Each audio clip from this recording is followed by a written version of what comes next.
All right, just letting everybody move around there. So thanks for staying for the very last two sessions. My name is Jeff Autor. I'm with Hewlett-Packard Enterprise. I also co-chair the hardware management sub-project at OCP. I also co-chair the Redfish forum in the DMTF Standards Organization. And with me is John. I'm John Leung. I am the steering committee representative that represents the Hardware Management Group project, and so I oversee most of what's happening in Hardware Management Project. One of the things is that on the next slide, you'll notice that this is for Mick Jones. So Mick actually runs the hardware management for immersion cooling.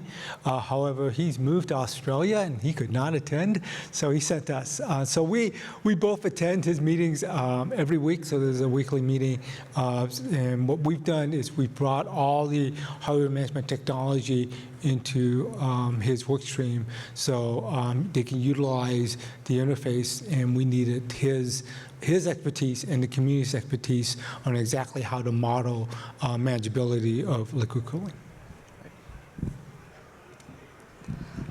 So as John said, that work stream is the reason we're here, so it's the limitations we have in the hardware management group is that subject matter expertise, because we have a lot of management expertise but don't have all the subject matter involved in the storage and networking and chip design and everything else. So figuring out how that stuff needs to be managed and then trying to come up with solutions that work across the industry, that's what our job is. So the specific purposes for this work stream were to create a unified data model that would work for any of the classes of liquid cool equipment that OCP was looking to have in their sphere of influence.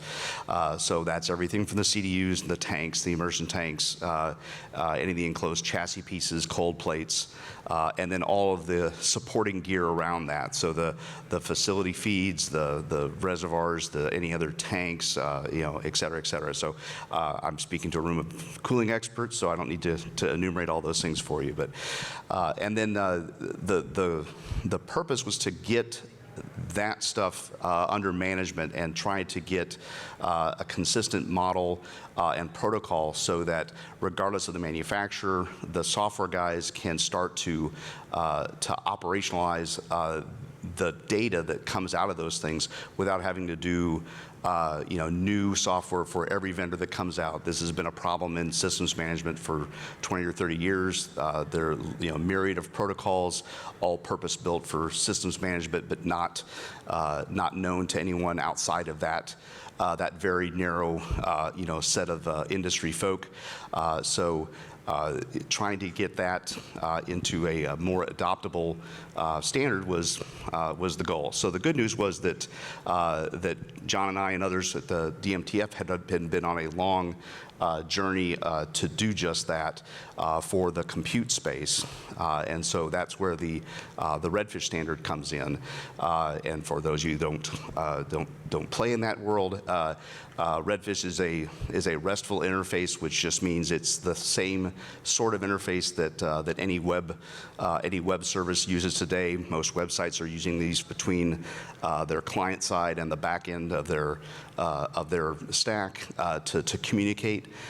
It provides things in very human-readable form, so it's not as heavily encoded as past interfaces would be, and that's a big boon for non-software people, because the actual data comes out in formats that, well, it's generally in text, and so humans can consume it, and with just 20-30 minutes of playing around, or a few pages of white paper or a 5-minute YouTube video, any engineer can operate on that data, make heads or tails of it, and start to use it. So what we've done is to take that standard and extend the data model to cover all the liquid cooling pieces, and I'll show you a picture of that in a second. The leverage here was that all the rest of the care and feeding of any managed piece of equipment, so the security things, the account, usernames and password management, firmware updates, all that kind of stuff that comes with just the care and feeding, that is the same whether it's a server or a storage unit or a CDU or a PDU. That stuff's all the same, so we can actually use the same tools. Didn't have to reinvent any of that. So it's also our pitch to the CDU vendors to say, come support the Redfish standard and all the data model we have, because guess what? You get things like an ability to fit into the firmware update strategy of the rest of the data center, without having to do that yourself.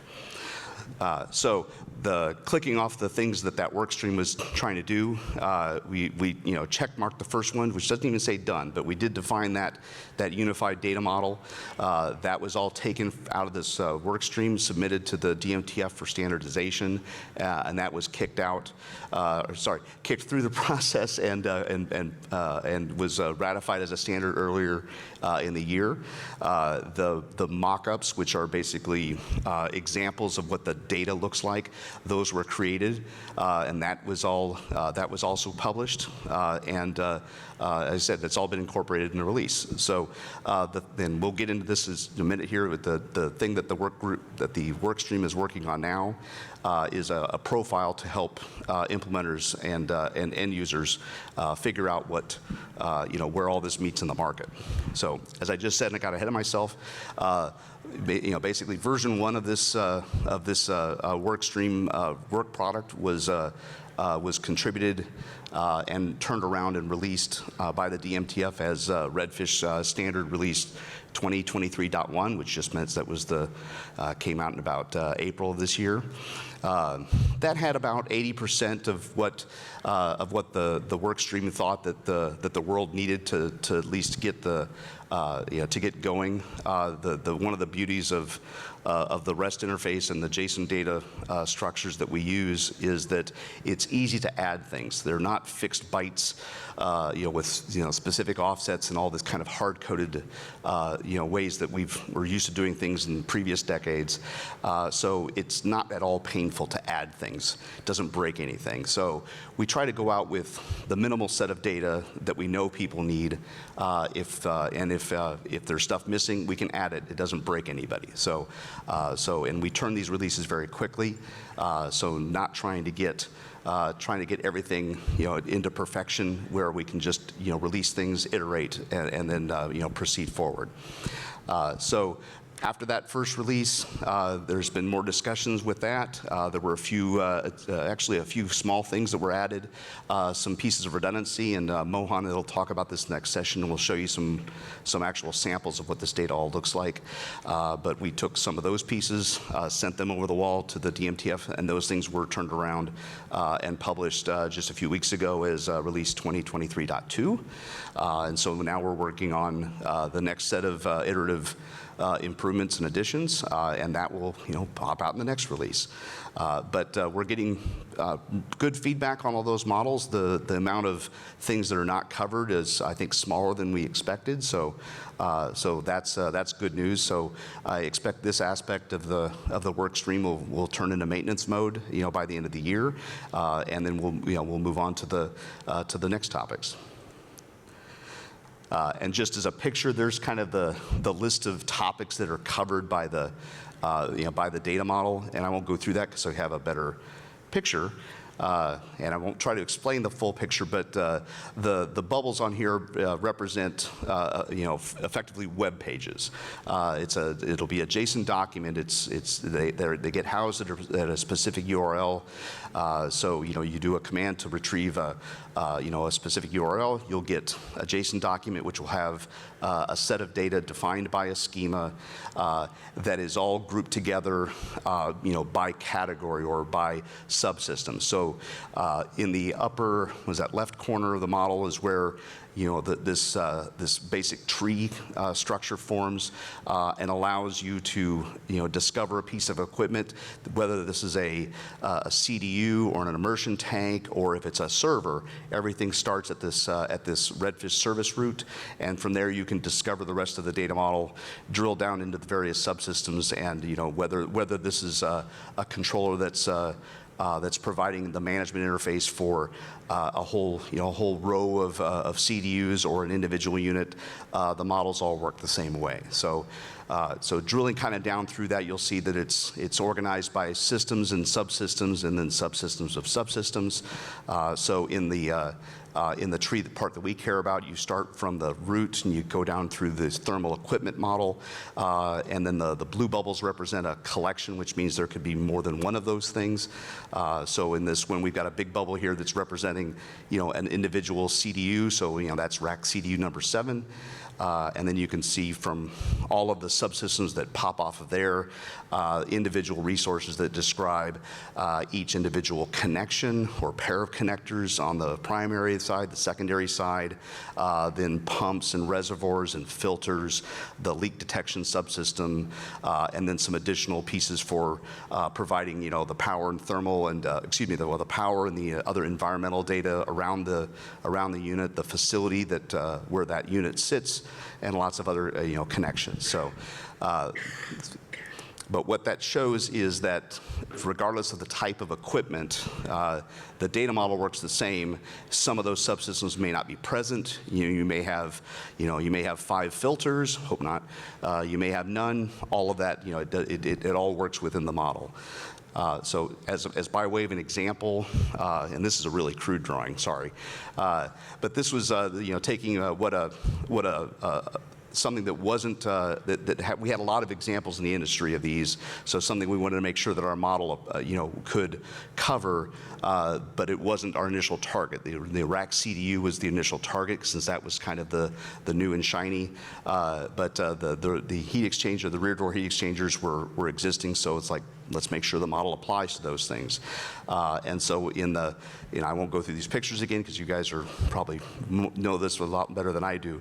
But the various pieces of equipment get mapped into that model and some of the other existing parts of the Redfish data model. So the rack ends up being what's called a chassis in the data model. The heat exchanger becomes part of that chassis and becomes the thermal management subsystem of the chassis. And so that's where all the fans are part of that thermal subsystem. Then the other servers, all of the servers in that rack are then contained by that whole larger rack level chassis. And then there's a cooling unit and connectors and the cooling loops that may either go between a CDU and the heat exchanger, or that heat exchanger could connect directly to a facility loop. So all of those things are possible in the model, and that's what we were hoping for, that there was enough flexibility without too much overhead and without too much complexity.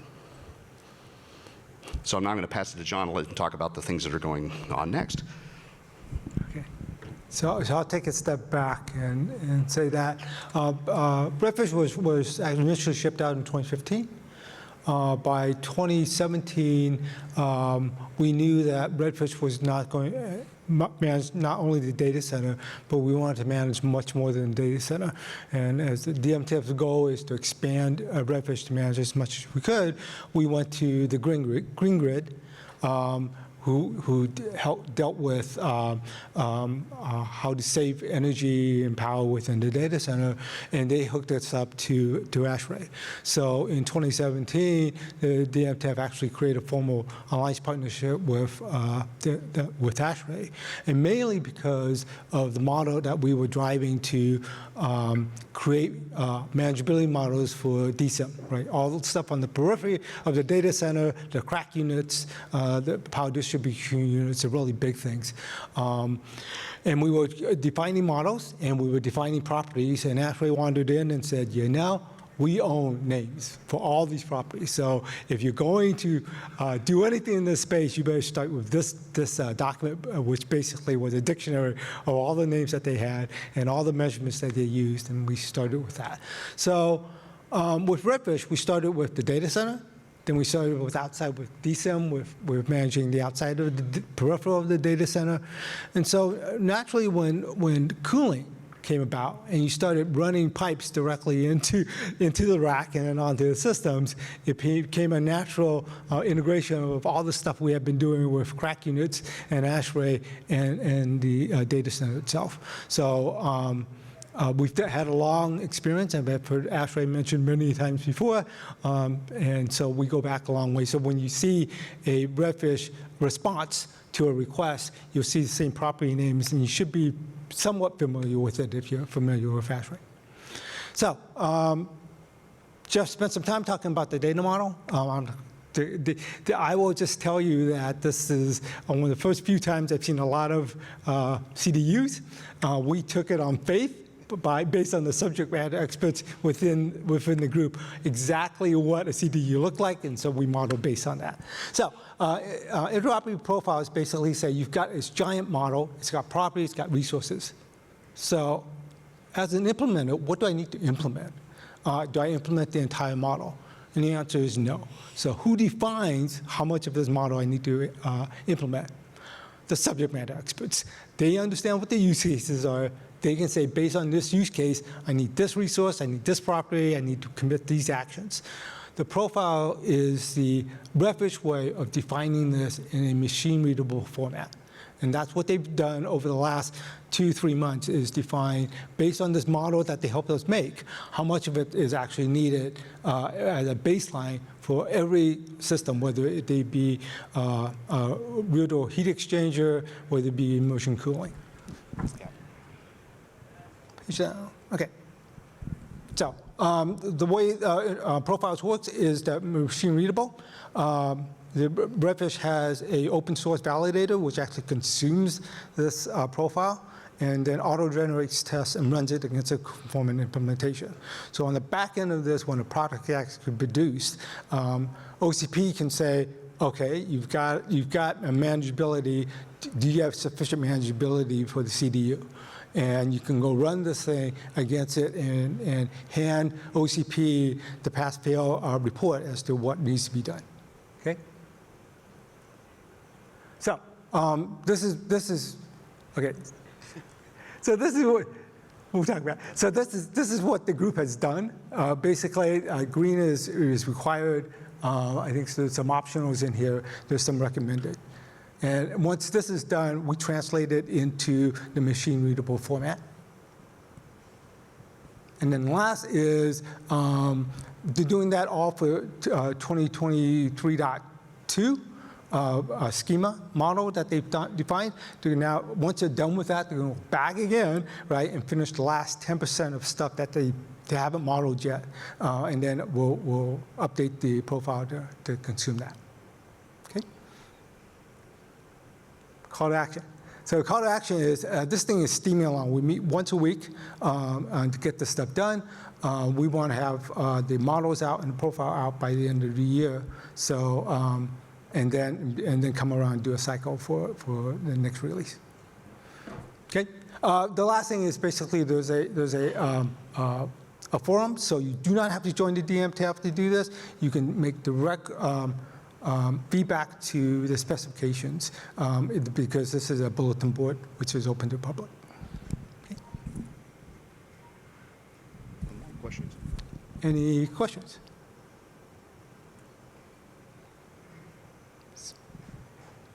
Okay, I'm done. Thank you. And I am over time.